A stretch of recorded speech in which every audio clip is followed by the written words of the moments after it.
Okay, good evening everyone. I just wanted to start off by sharing with you the 6 principles of food sovereignty, which are what drive the action of the Land Workers Alliance. The Land Workers Alliance, for those of you who don't know, is quite a large group. We now have about 400 members of small-scale farmers, market gardeners, woodland workers, land-based crafts workers. We're trying together to represent the voice of a little listened-to group of farmers who are trying to produce food and other land-based products.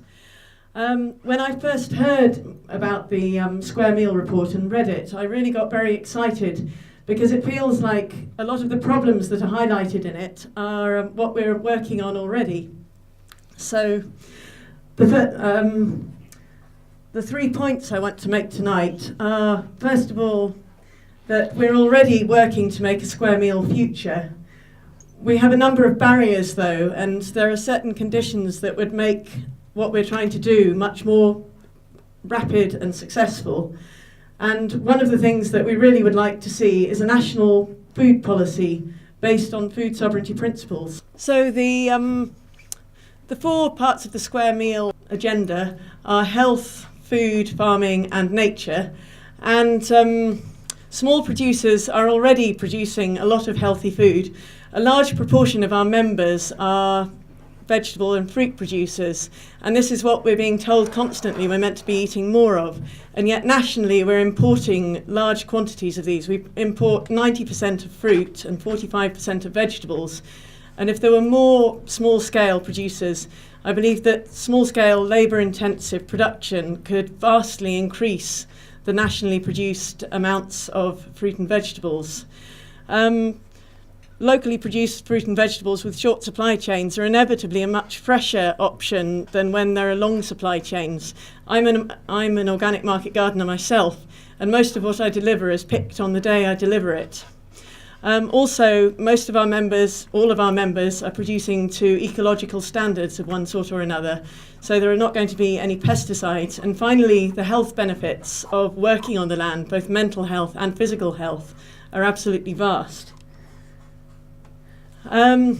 Contrary to popular belief, I firmly believe that we can produce enough food to feed Britain, and across the world we have a lot of links with small-scale producers globally, and small-scale producers globally are already producing a vast amount of food. A statistic that's bandied about a lot is that 70% of the world's food is produced by small farmers. But in the UK, small farmers are a very small minority of national food production. So on to farming, and what I really strongly believe is that we need to change the way we look at efficiency from being labour efficiency to land efficiency. I think we need to have a farming system that has many, many more people working in the countryside, working in skilled and knowledge-dependent jobs. Farming can be incredibly satisfying. I just love it. It's when I feel at my happiest is when I'm working at growing vegetables. And I would just love to see so many more people doing this. It doesn't have to be a full-time job, but I think that we'd have a much happier nation if many, many more people could have access to some sort of farming occupation for at least some of their lives. And finally, the benefits to nature of what small-scale farmers are doing are vast. It's usually mixed farming, and we're certainly integrating ecological management with production rather than isolating the two. We're looking after the soil, sequestering carbon. There are quite a lot of studies that have shown that some organic farms can actually be carbon positive, sequestering more carbon than they emit.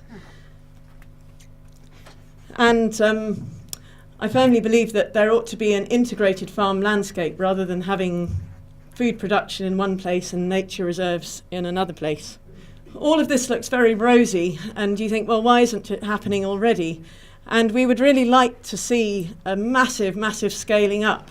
The people who are doing it will do it anyway, but the benefits could be magnified vastly if there was a more supportive policy environment. But at the moment, getting hold of affordable land is a real obstacle, and accommodation to go with it. To buy a farm is just out of the reach of pretty much anyone earning a land-based livelihood. We need to cap agricultural subsidies at £120,000 per farm per year. and use the money saved to support new entrants and the core farm costs of setting up a farming business. And that's going to help more young people get into farming, get a foot on the farming ladder. And I believe that we ought to be having a subsidy system that's 100% dependent on greening measures rather than just 30% as it is at the moment. Because I believe that subsidies need to be there to encourage public benefits. We need to have a better rural infrastructure with more abattoirs, processing facilities, so that people can add value to their produce closer to home and then get it to the end consumer, rather than having to transport animals for hours and then bring it all back to the place where it might be sold at a local farmer's market, but it's already travelled for many, many food miles. And we need to have food prices that reflect production costs. So just to round off, we believe that really the conditions for success rely on having a national food policy based on the 6 food sovereignty principles that I put up at the beginning. We need to have food for people, not produced as a commodity. At the moment, most food is produced as a commodity to be sold on international markets.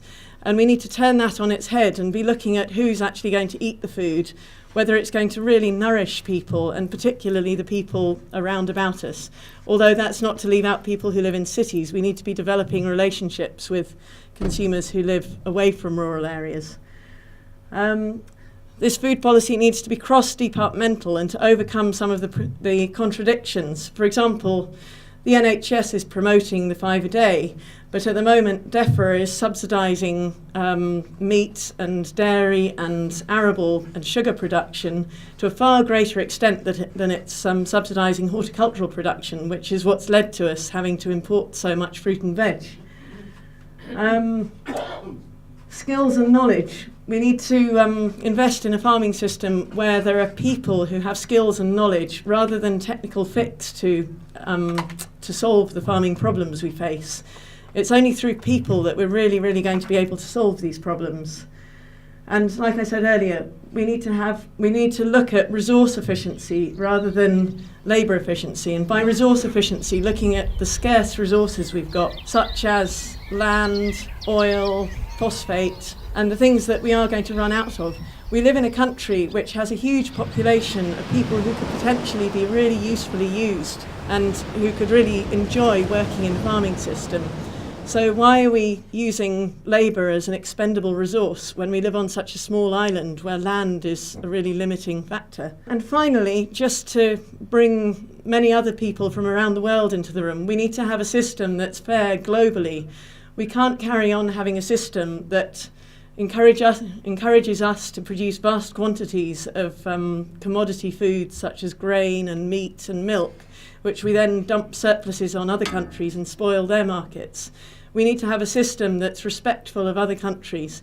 I'm not against trade, but we need to have trade that is a fair trading system rather than an unfair trading system. And thank you very much for listening. Thank you.